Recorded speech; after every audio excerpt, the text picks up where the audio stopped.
जनाब सदर, असातिज़ा इकराम और मेरे अजीज साथियों, आज जिस मौजू पर खिताब का मौका मिला है उसका टॉपिक है जश्न आज़ादी और आज का तालिबे इल्म। चलता है खंजर चले मेरी रगों पर, चलता है खंजर चले मेरी रगों पर, खूड़ी बेच के मैं अपनी कभी झुक नहीं सकती।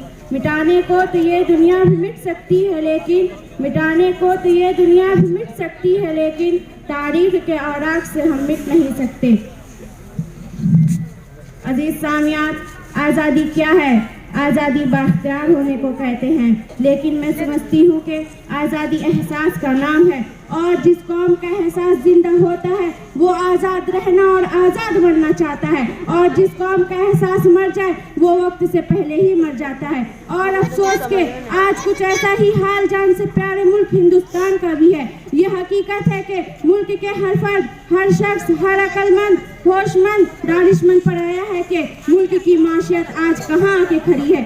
एक तरफ अक़लियत की आशिया है तो दूसरी तरफ अवाम की खुशियाँ नहीं। याद रखें, किसी भी कौम का रोशन मुस्तकबिल उसकी नौजवानी नस्ल से होती है। तो इस हकीकत से मैं आशना करना चाहूँगी कि जिस नौजवान नस्ल की हम बात करते हैं, जिस नौजवान पर हम जिम्मेदारी आयद होती है, वो इकबाल का शाहीन नहीं बल्कि कल से बदतरीन जिंदगी गुजार रहा है। हराम उसके मुंह में लग चुका है, करेक्शन उसके खून में रेड वाइटेड ब्लड सेल्स की तरफ गर्दिश कर रहा है। उसकी आज़ादी का ये आलम है कि जुल्म सितम का बाजार उसने गर्म कर रखा है। लंबे लंबे जुल्फों ने उसे कैटरीना कैफ बना रखा है। वो अपनी आज़ादी की सारी दास्तान को भुला चुका है। ये वही नौजवान है जो कानों में हेडफोन लगा के बड़ी तेजी से मोटर बाइक चलाते हुए ये बात भूल जाता है कि जिस जमीन को वो पैरों तले कुचले हुए जा रहा है उसके जर्रे जर्रे को हासिल करने के लिए मेरे आबो अजदाद ने खून की नदियां बहाई है। तो ये नौजवान क्या खाक कौम को संभालेगा? वो कौम को कौन सा मुस्तकबिल देगा? वो तो अपने ही मुस्तकबिल को अपनी होश की आड़ में लुटा रहा है।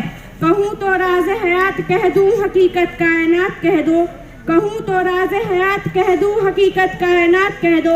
वो बात कह दूँ कि पत्थर के जिगर को भी आब आब कर दे। मेरे प्यारे भाई बहनों, आज़ादी मनाने से कबल ज़रूरी है कि हम आज़ाद हो। आज़ादी का मतलब है कि किसी के ताबे ना होना, लेकिन हम तो आज भी इन्हीं जागीरदारों, इन्हीं लुटेरों, इन्हीं जाबिर, इन्हीं जालिम, इन्हीं बेहिस हुक्मरानों के ताबे हैं। जिस देश के कोचे कोचे में अफलास आवारा फिरता है, जहाँ भूखे नंगे बच्चे दाने दाने को तरसते हैं, तो इसलिए ज़रूरी है कि हम नौजवान उन्हें और कौम को ये पैगाम सुनाएं, कौम को ये मैसेज दे कि तुम आज़ाद हो, हम तुम्हारे ख़ानदान के अफराद हैं, हम तुम्हारी मदद के लिए अपनी जान को भी कुर्बान कर सकते हैं। वक्त की नज़ाकत को देखते हुए अपनी बात को ख़त्म करने से पहले एक शायरी करना चाहती हूँ। सरफरोशी की तमन्ना अब हमारे दिल में है, सरफरोशी की तमन्ना अब हमारे दिल में है, देखना है जोर कितना बाजुए कातिल में है।